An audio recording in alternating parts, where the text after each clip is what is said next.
గడ్డపై TDP Mahanadu grand success అయింది. 3 రోజుల పాటు సాగిన పసుపు పండుగతో తెలుగు తమ్ముళ్ళు ఖుషి అవుతున్నారు. కానీ చివరి రోజున మాత్రం టీడీపీ అధినేత సొంత పార్టీ నేతలకు షాక్ ఇచ్చారు. తెలుగుదేశం పార్టీలో కొందరు కోవర్టులు ఉన్నారని ఆరోపించారు. ఇంతకీ తెలుగుదేశం పార్టీలో ఉన్న కోవర్టులు ఎవరు? వారిని ఉద్దేశించి మహానాడులో చంద్రబాబు ఎందుకు ప్రస్తావించారు?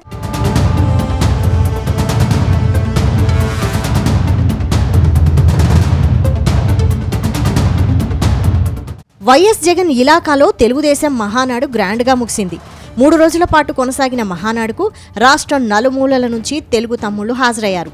దాంతో కడప నగరమంతా పసుపుమయంగా మారిపోయింది. ఎటు చూసినా ఇసకేస్తే రాలనంత జనం మహానాడుకు తరలివచ్చారు.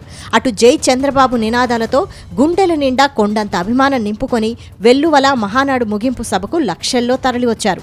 ఒకప్పటి తన కంచుకోటలో తెలుగుదేశం మళ్లీ విజయ నినాదం చేసింది. మొత్తంగా 3 రోజులు మహానాడు సూపర్ హిట్గా నిలిచింది.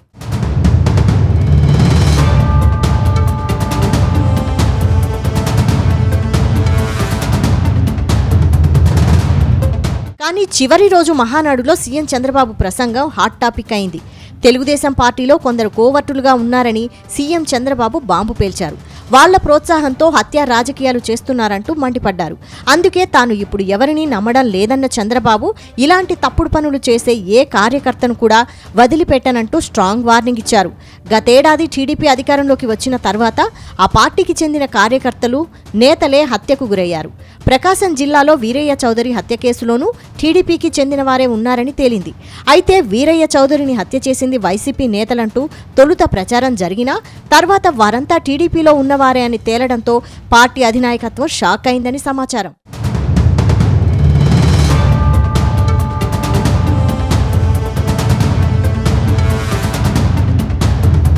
ఇక పల్నాడు జిల్లాలోనూ 2 టీడీపీ కార్యకర్తలు హత్యకు గురయ్యారు.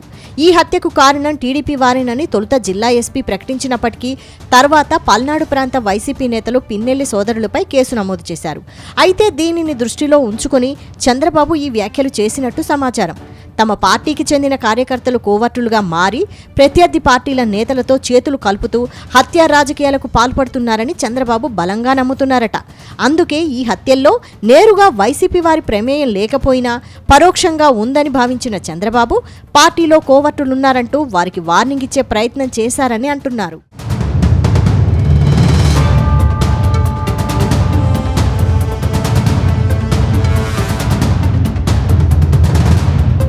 గతేడాది రాష్ట్రంలో తెలుగుదేశం పార్టీ అధికారంలోకి రాగానే చాలా మంది వైసీపీ లీడర్లు అధికార పార్టీలో చేరిపోయారు. గతంలో వైసీపీ ప్రభుత్వంలో జగన్కు అత్యంత నమ్మకస్తులా ఉన్న లీడర్లు సైతం పసుపు కండువా కప్పుకున్నారు. ఇందులో కొందరు మంత్రులయ్యారు, మరికొందరు ఎమ్మెల్యేలు, ఎంపీలయ్యారు. వారంతా అధికార రాజముద్రతోనే ఉంటున్నారు.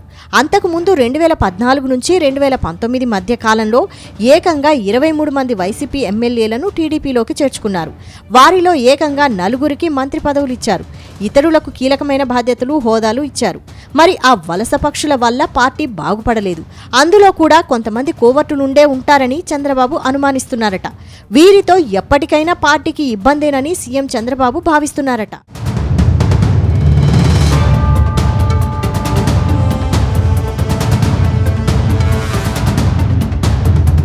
మొత్తానికి వలస లీడర్లతో తెలుగుదేశం పార్టీకి ఎప్పుడైనా ఇబ్బందేనంటూ చంద్రబాబు భావిస్తున్నారట. పార్టీ మారిన నేతలకు పదవులు ఇవ్వడం ద్వారా మొదటి నుంచి పార్టీలో ఉన్నవారికి అన్యాయం జరుగుతుందని అనుకుంటున్నారట. అలాగే పార్టీలో అవకాశాలు దక్కని వారు కూడా వేరే పార్టీలలో బెర్తులు పదిలం చేసుకోవడానికి కూడా ఈ రకంగా ఇక్కడి మాటలు అక్కడకు మోసుకొని వెళ్తారనే టాక్ వినిపిస్తోంది.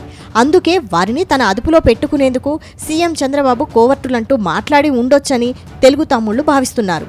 మొత్తానికి చంద్రబాబు కామెంట్స్ మాత్రం తెలుగుదేశం పార్టీలో కొందరు నేతలకు గట్టి షాక్ ఇచ్చిందని అంటున్నారు.